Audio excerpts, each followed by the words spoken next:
What's good, everybody? What's good, everybody? So, chat today, we have here. This should be good.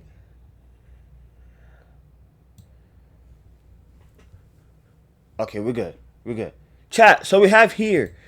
This is the most intense car I've ever driven. Oh, and last week, someone, well, you guys went crazy on the last two CARWOW videos, bro. You guys went absolutely crazy. Like, even the, I did a Bugatti Mistral. That one, bro, you guys went crazy on that one. And plus the other one that I did about a week ago or so. You guys went absolutely crazy on this one. So now we have another one. And someone said that, am I shadow banned on YouTube? No. Okay, I'ma explain to you. The reason why that this person said that I am shadow banned is because, alright, and I feel like the reason why is because, like, I am, but I'm kind of not. Because my reaction videos, like as you guys can see on my channel, they do wonderful.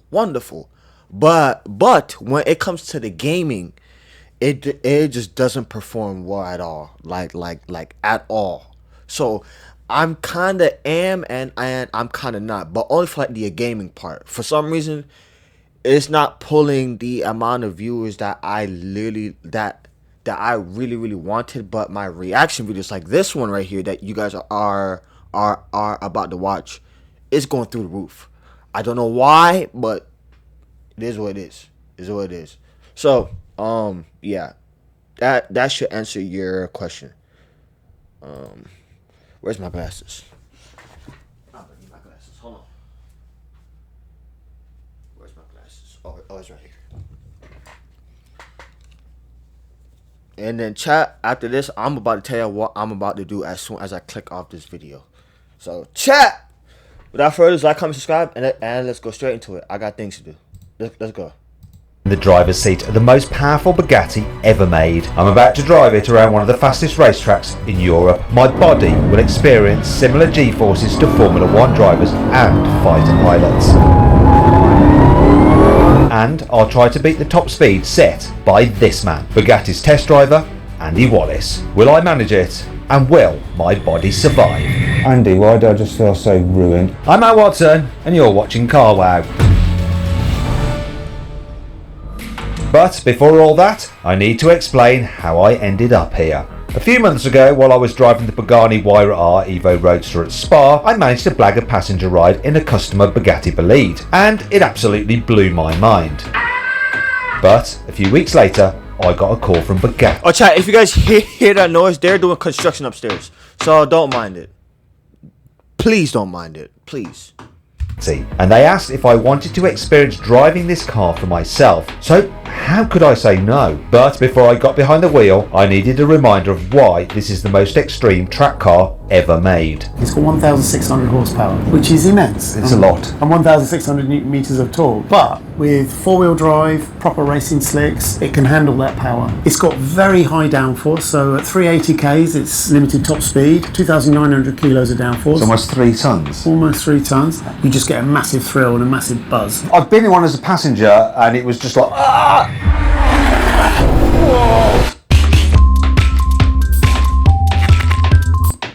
But chat, every time that it is time for me to do my videos, bro, things like this always happens.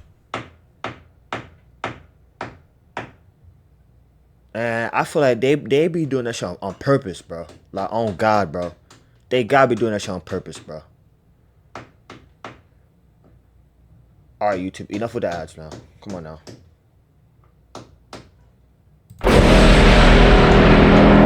So what are the key like external features? I mean, I love the lights, but do they really do anything? I mean, if it's not as bright sunshine as now, you can see it. Okay, you can see it. Okay. This is the X theme that you see on the back of the car. You'll notice there's quite a few holes in the body. Of course, when you produce that much power, you need a lot of cooling. And also brake cooling too. So this bodywork is all carbon, right? All the chassis is carbon, all the body's carbon. And it's not the same chassis underneath as the Chiron? Completely different. Completely different, much smaller chassis. Basically, we took the engine and tried to build the smallest car around it. But it looks like a Bugatti, doesn't it? It still looks Chiron-y.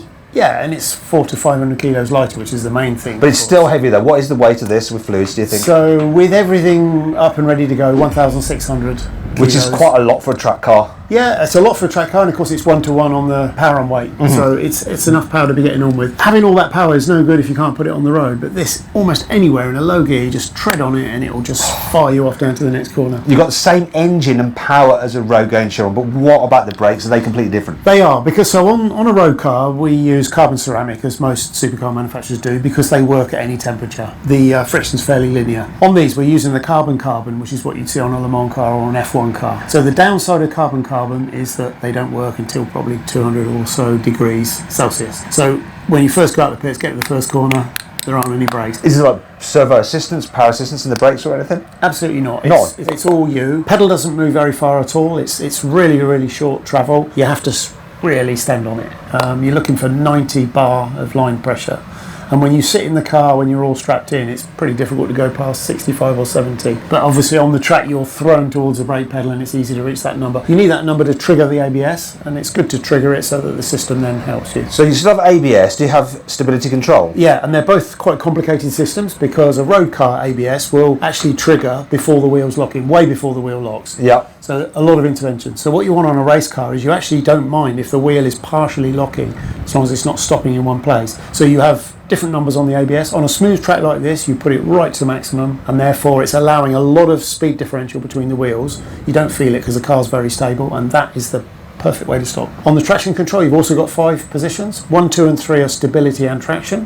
4 and 5, it switches off the stability and just traction control. Visually, one of the key things is the roof scoop. Yeah, so what you're looking at here, you've got hot air coming out the radiators.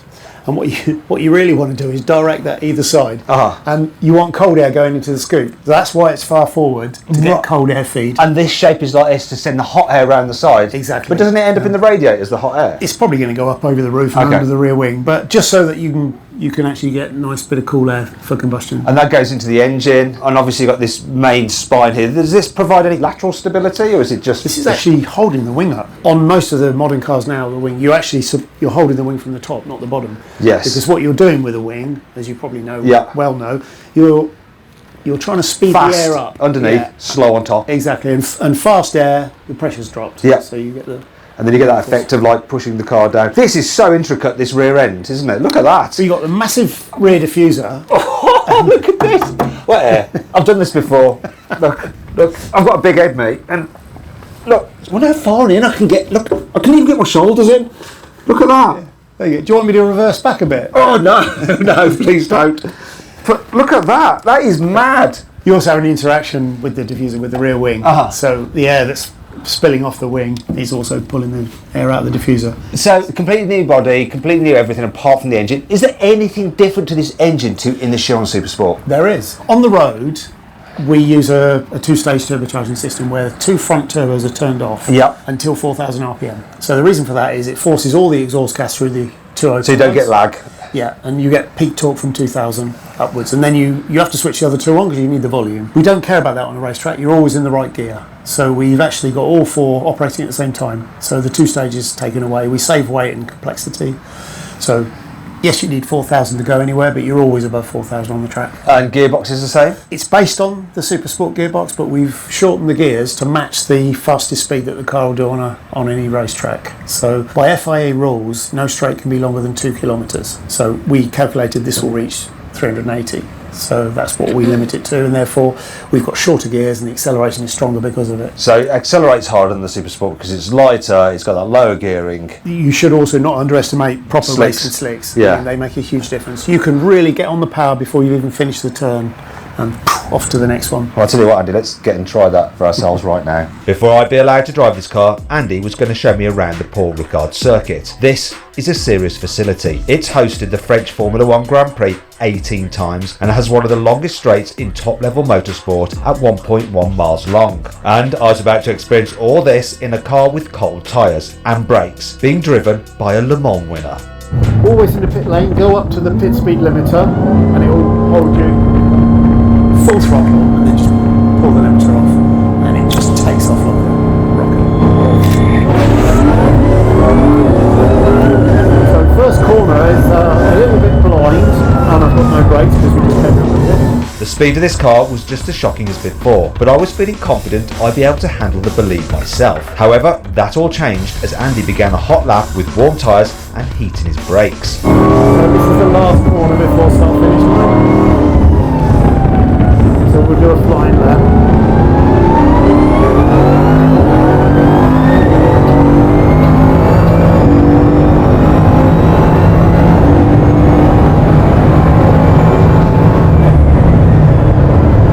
Really well, doesn't it? But yeah, it goes really well.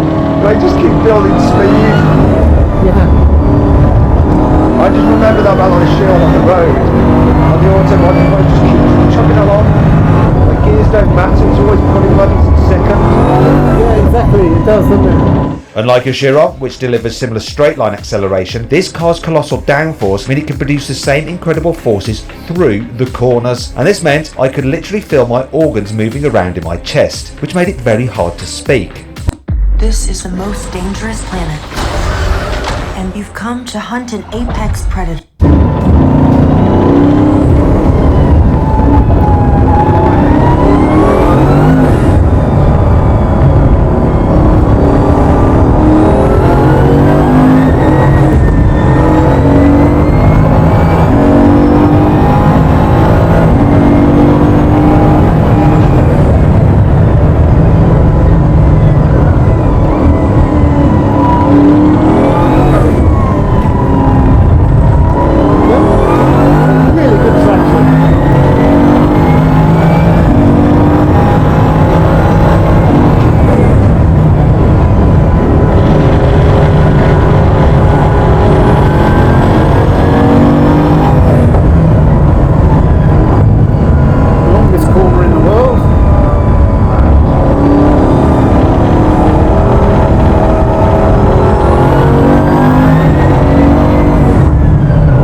So that's all there is to it. I feel exhausted already and I'm just sat in the passenger seat.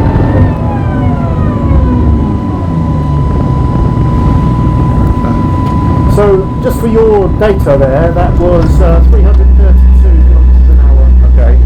Straight. That's 206 miles an hour, which is 30 miles an hour shy of the car's limited top speed of 236 miles an hour, or 380 kilometers an hour. That's still hugely impressive considering we're using the chicane version of the circuit with a much shorter straight. I was still determined to get as close as I could to Andy's top speed, but I was beginning to wonder if my body could take it. The sensation is even more extreme when you're sat in the passenger seat, and because we had a camera situated in front of my face obscuring my view, the result was that I ended up feeling incredibly travel sick. I wasn't sure if I was even going to be able to drive the bolide myself unless I could recover. It's so intense, I feel a little bit like, oh. Yeah, well that's why, you know, if we just build up to it nicely, you'll get a really good feel before you push too hard. Right.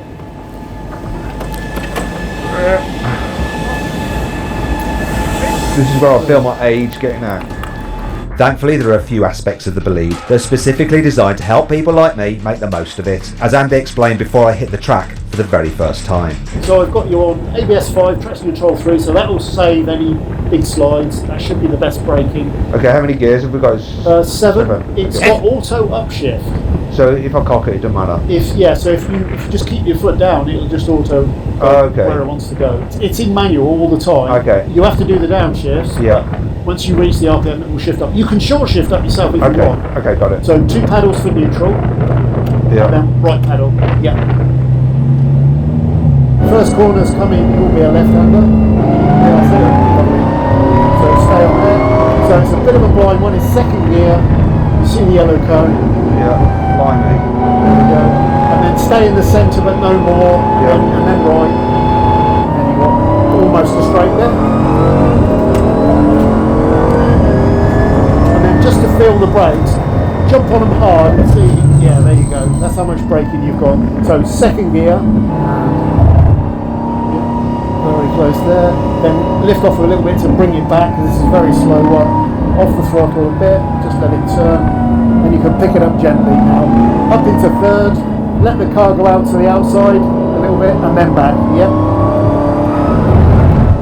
That's it, and now you're on the straight. So, floor it.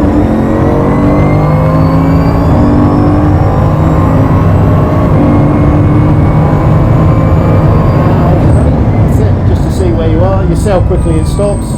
Unbelievable, isn't it? And second gear again. Passing the track on there. It's just there. Yeah, that's it. And his instructions were helping, but I basically had no idea where I was going. I'd never driven this track before, and I was trying to learn it in a 1600 horsepower Bugatti with slick tyres 1600. and cold brakes. It was a real trial by fire, but I could feel my confidence growing with each lap. I was braking later, cornering harder, and getting on the gas much sooner. And on the straight, I felt like I might be getting close to Andy's top speed of 206 miles an hour, which translates to 332 kilometers an hour. But the faster I drove, the more extreme the G-forces became. My body was aching, but I knew I was only scratching the surface of what this car is capable of. But before I threw in the towel completely, Andy told me to give it everything and go for one more flying lap.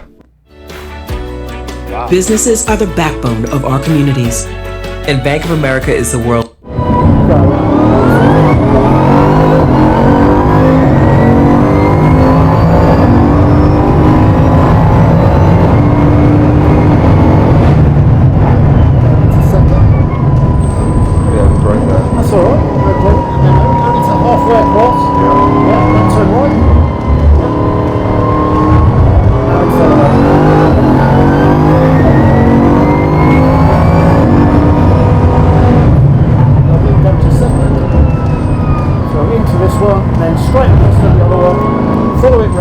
Slow down a bit more than that. That's it. Got it? Just let it flow a bit to the outside, just so it lines you up. There you go. Fourth gear. Don't touch the curb. Watch out. No. Not that curve. Yeah, both. Right, okay. So you went a little bit early. Down in a second. Try not to get on the curb on the right. Slippery. That's it. Across the middle. Yeah. Right here. As soon as you can point it, bam.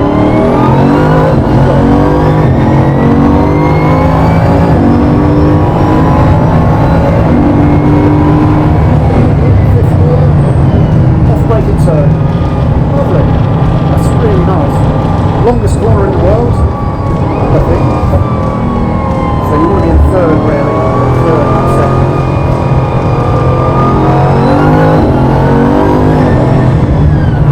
Second, not first. And then when you go in, allow it on the apex, then allow it to go right. That's it.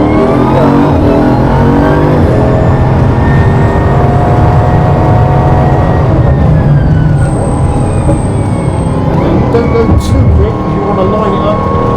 Second gear, on the left, line it up. Stop the car, stop, turn, go. When you can.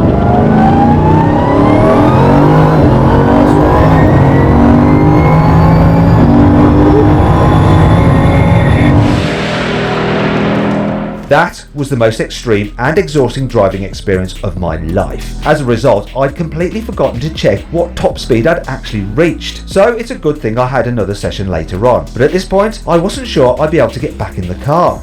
Andy, why do I just feel so ruined? I feel slightly sick. I'm very old. I feel really old. Well, you're not old. There's nothing wrong with your body. It's just that you've had the full immersion in a short time, and there's. You're laughing slightly. Well, no, but Schadenfreude. laterally you've got 2.5 G in the corners, which is pretty high from, if you've not got experience with that kind of car. Under braking, you're at 2.5 G, and then on acceleration, 1.6. And that's the one that you don't get in a Le Mans car. You don't have that much acceleration. So basically your head is being pushed back the whole time and you can't really see where you're going. I don't have this after being in like a, say, GT3 or SY.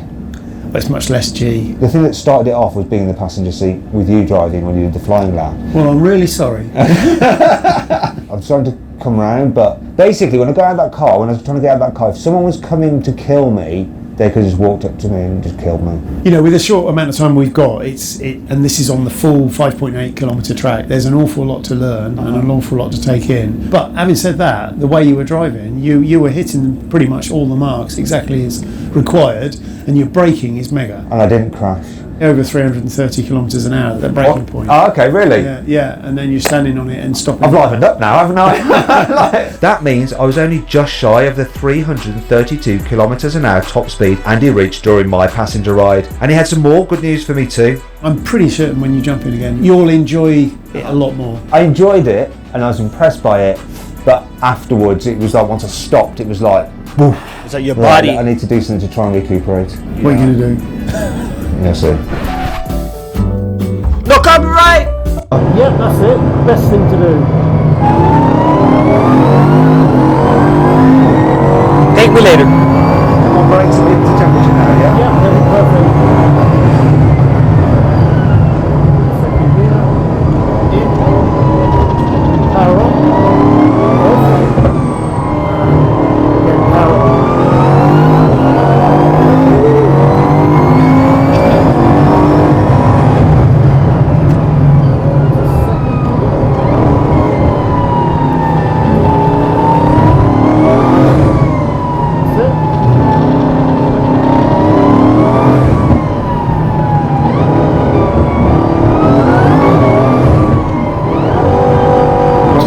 Lower gear. Yeah, I do that a lot.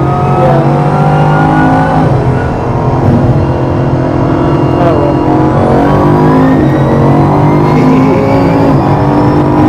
I'm feeling better now. I think it was the effect of being a passenger.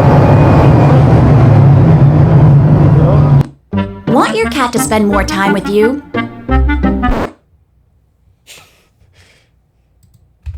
We're almost done, chat. We're almost done.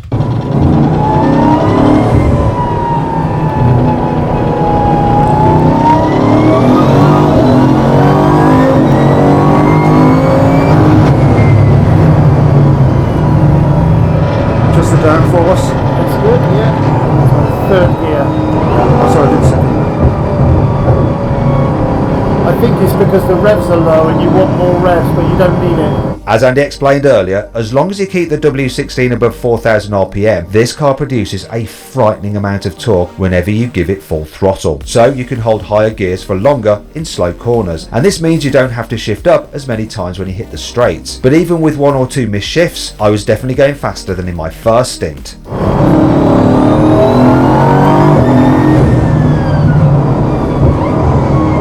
So tight into the apex, right, then let it go out all the way. That's it.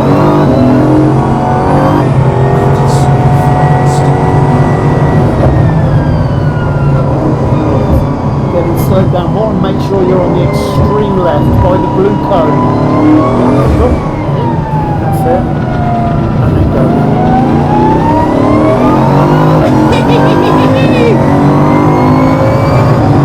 It's just rocket.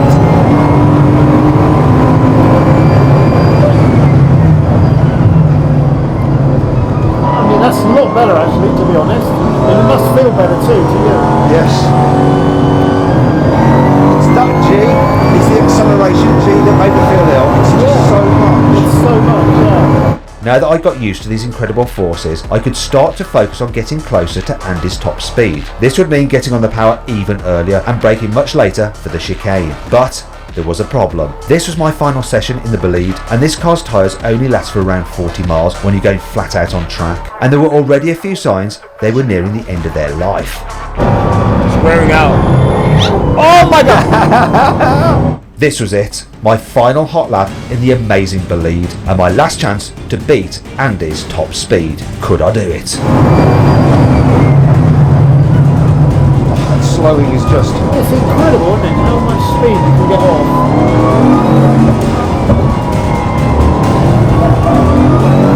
It is just find the straight and just in it.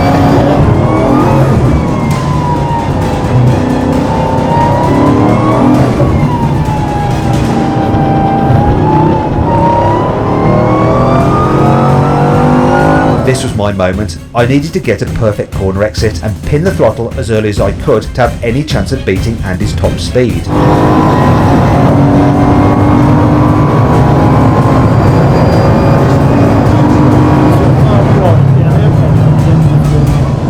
That was it. I'd done everything I could, but had I beaten Andy's top speed, I'd have to pit to find out. Let's see. Nice Thank you very much. That was good. That was great. Nice one. Yay! Oh, that was a much better experience. I've kind of like got used to the G-force now, and I already felt like I was driving the car. I want to find out though what my top speed was. So, Andy, it shows, doesn't it, somewhere in the car what my top speed was? I have no idea. I was too busy like looking at the tracks. Well, and so you should be, but no, you did a mega job, and actually you did 332 on the straight. Wow! And it shows it. Where does it show it? There. Not there. There's the proof. Oh, I did that. There.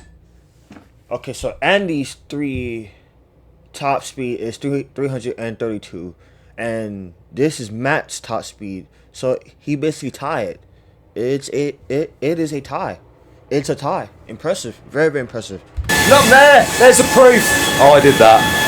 Thank you very much. So after loads of laps and multiple sessions, I finally managed to hit 332 kilometers an hour, something Andy achieved with almost no effort, after just a single warm-up lap. But that doesn't really tell the whole story. I wanted to see how we compared over the entire circuit, not just at the end of the straight. Would I get as close to his lap time, or would I get a rude awakening? So Andy, we've got my data here. What do you think of my performance out there? This is my best lap, by the way. I mean, to be honest, you know, it looks all right. It's 13 seconds, but it's a very, very... Between you and me. Yeah, well, it's a very, very long lap. It's, what, almost 6 kilometre lap. And also, to be fair, if I've done between, 5 or 10,000 laps, that's probably an understatement with all the testing I've done here. So, Yeah. And you just arrived this morning and you've seen it for the first time. If you were a lot closer than that, Yeah. you know, my job might be in jeopardy. So I think you've done a great job. Now, when you look at this, you can see braking a little bit earlier. Yeah. Thea. Yeah, but the first corner, look, it's actually not too bad. So you're red, I'm blue. And you're blue, yeah. Okay. So the next one, yes, there's quite a bit on the braking there. Yeah. And also, do you see that you've got one of these sort of squiggly lines? Yes. When you're really hooked up and you know the car really well, it's either on or off. Yeah, because I can see yours are just like straight lines. My lines are uncertain. Yeah, I mean, that can sort of be known as faffing, or it could just be that you're just being careful because you don't want to crash the car with me in it. Yeah, exactly. So that's where we can go there. But look, as soon as you've got on the gas, bam, and there our braking's almost identical. Wow, I'm quite pleased with that. That's quite good. It's a good one, yeah. And then here, where you see that I'm able to go to full throttle earlier than you, Yeah. some of that is just that whole thing with the line. Yep. Put the car where you want and try and get the second part of the corner done. If it's a left-right, after it's done, you go. And that's what it looks like to me there. You That a have to bit wait. late to get on the gas, and Yeah. they're not so sure about it either. You're not quite holding it tight enough to make it do the corner. But that's all that is, and that's just laps. You'll get it. So here, yeah, you're braking a little bit earlier. But your speed through the fast corner, Yep. I mean, what is it? In terms of K, all right, yes, quite a few Ks, but you know, but again, you know, more laps, you'll be all right. So Yeah. looking at what I did there, what do you think I was best at, and what was I worst at? You were absolutely mega on the brakes. Okay. You rocked up right where the braking point was. You slammed it on. You got into the ABS and you got the car stopped. And so when you sat on the wrong side, Yeah. that's quite nice. Yeah. The fact that you're getting it stopped because you're arriving a million miles an hour. The initial entry to the corner, I think, is really good. And then I think the ones that are two corners, either left and right or right and left, it's not super obvious, but what I try to do in between these corners, I get the first one done, then stand on the gas, Yeah. brake again, and get the second one done. Because as early...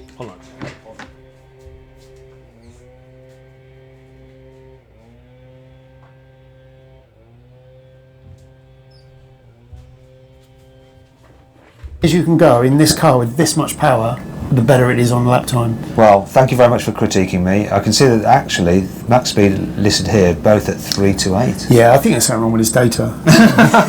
Especially that 215. It should definitely be 210. No, you did really well. Actually, I noticed how fast you were on the straights, and rocking up and getting it stopped. I mean, that's you know, some people are afraid to press that hard. You just took your brain out and did it. All right, listen. Thank you very much. Thanks. It's a pleasure And as for being always. kind about my So- time. I think he was being kind. Got the new. Alright, chat. Y'all know what this means, chat. So, Thank y'all for watching. Thank y'all for all the love and support. Chat. I will be going to the basketball court today and hooping right after this. I'm about to make the thumbnail, and then as soon as I get the checks for the YouTube thing, so that I don't get a copyright, I'm going straight to the court because the NBA season is back, and plus it came directly at the right time because your boy has been suffering some, some arm pain and shit. So I'm back now, and I will be back, and the NBA is back. That shit is so back, bro. My Warriors, we play against the Lakers today. I hope we put belt the ass, and we got the Thunder versus the Rockets tonight. I got my money on the Rockets. Yeah, no, I got my money on the Thunder because they are the champs, and I got my money on the Warriors, on my Warriors up against the Lakers. Fuck the Lakers, sorry ass team. And then these are the rest of the teams that are playing for tomorrow and shit. So yeah, all right, chat. If you guys new, hit a subscribe button. I'm about to make this thumbnail, and then on my way to the court. I may record me shooting around. Maybe I will. I maybe not. And yeah, I see you guys on the next video. Peace.